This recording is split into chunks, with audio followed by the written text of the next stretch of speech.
This is the S&P 500 SPDR ETF SPY one-day reading for December 2nd, 2024. It's currently November 18th, 2024, 9:21 p.m. Eastern Time. SPY at the time of this reading is $588.15. That's USD. And the shuffle video for the December 2nd reading was created on October 15th, 2024 at 11:58 a.m. Eastern Time. In this video, we're going to go over the overall trend direction for the day. We're going to talk about the chart behavior around the day's highest high and the chart behavior around the day's lowest low, as well as the general timing down to roughly about an hour as far as where they are throughout the day. And then we're going to get into where the best trades are and the chart behavior by the hour. Basically, you have to give it plus or minus an hour here or there of wiggle room, and not in all readings, in a few readings here or there, but always pay attention to the sequence of events, because that will keep you on track if we are plus or minus a little bit here or there on the timing.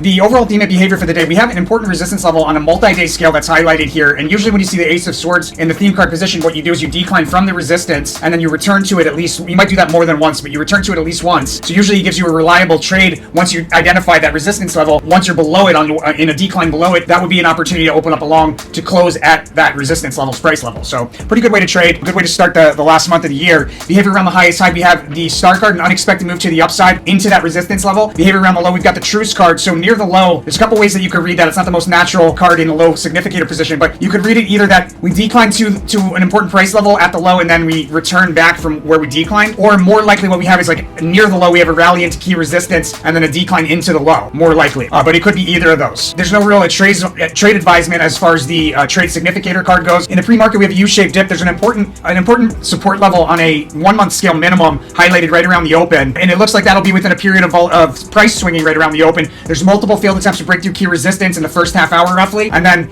starting right around 10 o'clock, most likely a fast sudden move higher and a rally into an overbought crest somewhere between 11 and 12, from which we decline pretty notably through multiple support levels. There's something tricky going on between that fast sudden move higher and the crest, the decline off of the crest. There's something tricky going on there just after 11 o'clock. I would advise to be very cautious around that time, like 11 to 11:30 maybe. There's some sort of temptation there, hard to see exactly what it is. So just be mindful of that. But we sell down from the overbought crest through multiple support levels into a period of sideways rotation between roughly 12 and 1 o'clock, and within that period of sideways rotation there should be a sharp drop that'll stand out. We have a resistance level between roughly, the decline, that fast sudden decline in the sideways rotation will eventually turn into an unexpected move to the upside. There's probably some scary technical chart behavior that would lead us to believe we're going to go lower, but instead we move to the upside. Either that or like some headwinds that will lead us to believe we're going to go lower, but we go higher, and that's where we most likely meet a high side thus far, at least between 1 and 2 o'clock, and it'll be at that key resistance again. So that's actually probably where we return to the resistance, and then we decline from that pretty notably somewhere most likely between 2 and 3 o'clock, and then in the last hour between 3 and 4 o'clock we've got the Magus card. So usually that's a pretty opportune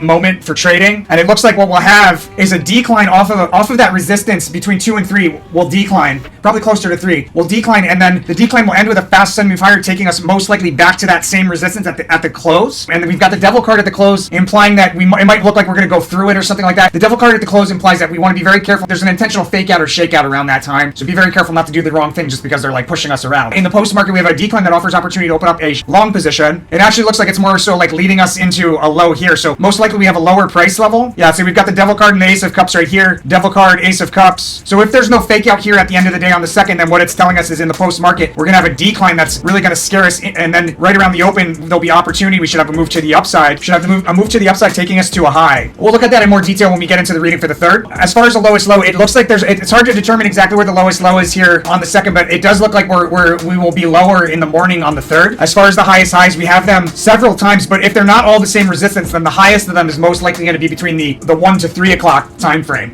And that's the S&P 500 for December 2nd, 2024. Let me know what you think by hitting that like button. If you haven't done so, please subscribe. It really helps out the channel. But most importantly, make sure to follow that rule of karma. You know where to go. You know what to do. Blessings to all my angel investors. I will see you guys tomorrow.